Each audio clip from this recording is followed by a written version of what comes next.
Oke, kita masuk ke asumsi terakhir, yaitu equal variance.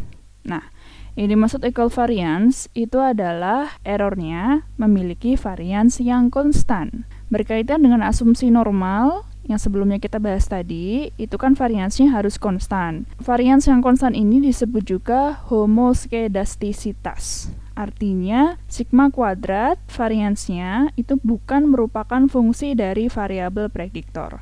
Ciri-ciri kalau variance-nya itu fungsi dari variabel prediktor atau disebut juga dengan heteroskedastisitas, itu adalah ketika misalkan variabel prediktornya itu semakin naik, semakin tinggi, variance-nya itu juga ikutan tinggi.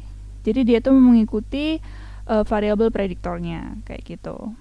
Apa sih dampak pelanggaran asumsi ini? Kalau asumsi ini nggak terpenuhi, maka standar error dari parameter akan bias, sehingga hasil uji signifikansi parameter, yaitu uji serentak maupun uji parsial, itu menjadi bias. Selain itu, kalau misalkan variance-nya itu nggak konstan, itu juga bisa mempengaruhi pengujian normalitas. Biasanya kalau asumsi equal variance itu nggak terpenuhi, maka ketika kita melakukan pengujian normalitas terhadap error, itu juga tidak terpenuhi. Begitu. Jadi biasanya dua asumsi ini saling berkaitan. Bagaimana cara mendeteksinya? Sekali lagi, kita bisa pakai plot residuals versus fitted value. Fitted value itu maksudnya ini, Rek. Head. Yang kita dapatkan dari memasukkan XI ke dalam model. Nah, ini YI titik B0 head plus beta 1 head ke XI. Begitu. Ini yang namanya fitted value. Oke. Nah, penampakannya seperti ini plotnya. Residual versus fitted value. Jadi residualnya itu ada di sumbu Y, kalau fitted value-nya ada di sumbu X.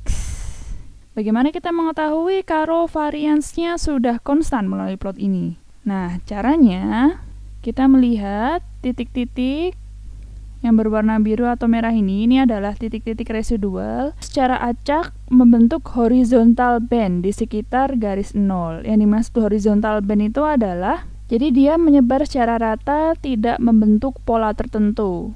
Misalkan polanya itu membentuk kipas kayak gini. Itu menandakan bahwa sigmanya itu semakin besar. Ketika fitted value-nya semakin besar, dia nggak konstan, begitu. Oke, jadi untuk pengujian asumsinya itu sudah selesai. Yang terakhir adalah ini, equal variance. Mungkin dari kalian itu bertanya-tanya, Bu, kalau misalkan terjadi pelanggaran, terus apa yang harus kita lakukan? Apakah dibiarkan saja, atau berarti kita nggak bisa menggunakan model regresi itu, atau bagaimana? Nah, sebenarnya ada beberapa hal yang bisa kita lakukan untuk menangani pelanggaran asumsi ini. Namun, di mata kuliah metode regresi kita belum sampai sana. Nanti kalau misalkan kalian sudah ambil mata kuliah ekonometrika, kalian akan diajari bagaimana cara menangani pelanggaran-pelanggaran asumsi dari regresi. Gitu.